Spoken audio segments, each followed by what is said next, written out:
halkan kudha shanii nama mara rabbiin araarama jedhan nama lama malee nama lama qofatu araaraman arganneedha. Namni marti araarama rabbiitiin gala halkan bulii kudha shanii. Eenyu namni lamaan kun? Rabbi sitti maganfanne jalaa nu baasi. Yaa Rabbi jalaa nu baasi.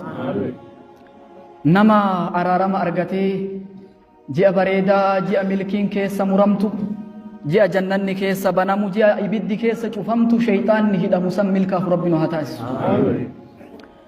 Eenyu namni lamaan kun? Tokkoffaa irratti mushrika.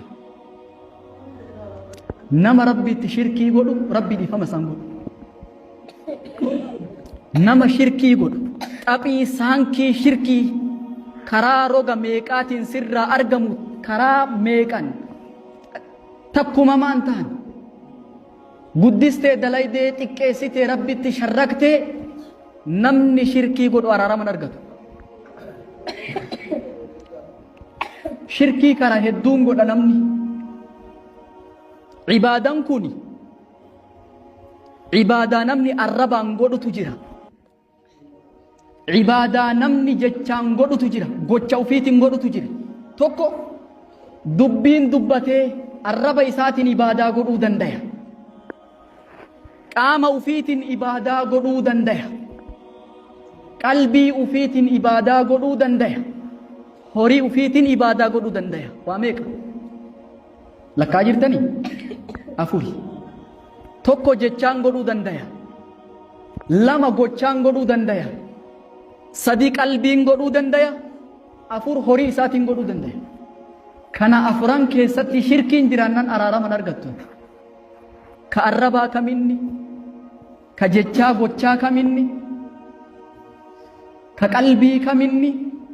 Ka horii kamii isinii hima?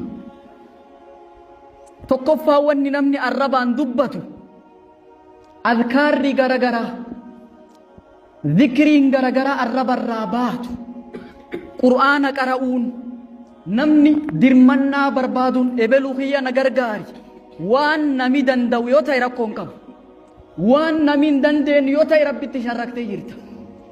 Nami gumaachi ilmee sii godhuu hin danda'u.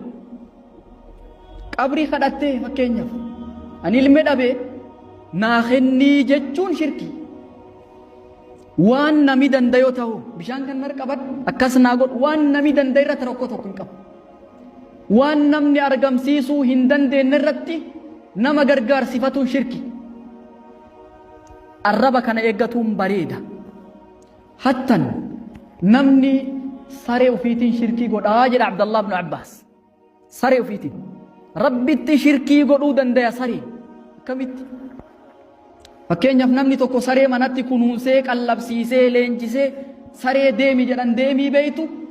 Taa'i jedhan taa'uu beeytu dhaabbadhu jedhan dhaabbachuu beeytu saree ajaja fudhattu saree akkasii manatti kunuunfateeti osoo sareen tun jiraatuu baatti sababa fakkeenyaaf sareen tun sareerra of kaahee rabbi dagatee hattuu wanni dhorge saree jedha sila akkam jechuu qaba rabbitu saree sababa godhee hattuu deebise jechuu qaba sababa malee ka hattuu deebisu maali? Rabbi deebisa. Fakkeenyaaf shifeerota doonii galaan